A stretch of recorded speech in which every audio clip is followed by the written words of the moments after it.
This as the looters were finally able to break through the glass. So what they did was they broke the glass through the metal gate first, and then were able to walk around the gate and then just continue to flood into this smoke shop, just one after another, as dozens of people entered there, breaking everything and stealing everything inside. The owner herself, obviously devastated by all of this. She says she supports the protest, she supports the cause, but doing all of this is going too far. The violent protest forced the LAPD to declare an unlawful assembly after police and demonstrators clashed for hours last night. Unlawful assembly. The flashbangs went out just before 10 o'clock in the evening as police officers decided it was time to try and disperse this crowd.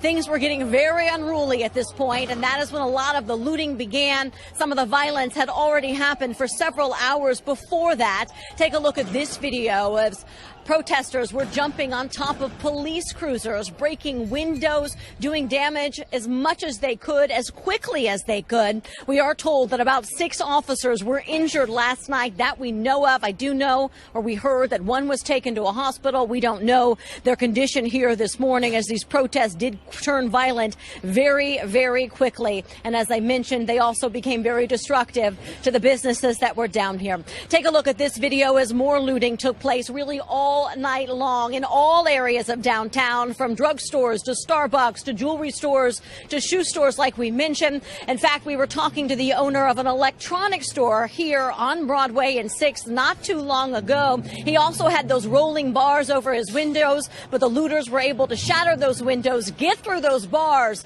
and they took absolutely everything from his store. KCAL 9's Joy Benedict is live on 6th and Hill Streets, where protesters targeted businesses there. And Joy, you know, now that the sun's out, you really can see the damage, and it's really tough to see. It's heartbreaking, Amy. It's heartbreaking to see what has become of this city that we all love so much in just a matter of hours. But we are on Broadway right now as we've kind of been moving around. We're in front of this shoe store, and you can see a lot of these stores have sort of these gates to cover and protect the windows, but it doesn't look like they succeeded in that, at least not here. You can see not only did they shatter the windows, but they were able to pull the gate back. They were able to get inside, and then take a look at the looting that went on here at this shoe store as folks went and grabbed whatever they could, many of them taking the shoes and leaving the boxes simply here on the sidewalk. But take a look at this moment last night. This is when it was declared an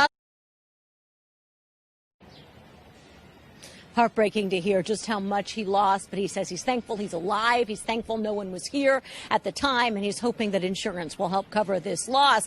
But the bad news is it does appear that more protests are expected for today. And talking to officers here this morning, they're saying they're expecting for a night even worse than last night. Amy? Heartbreaking to hear just how much he lost, but he says he's thankful he's alive. He's thankful no one was here at the time, and he's hoping that insurance will help cover this loss. But the bad news is it does appear that more protests are expected for today. And talking to officers here this morning, they're saying they're expecting for a night even worse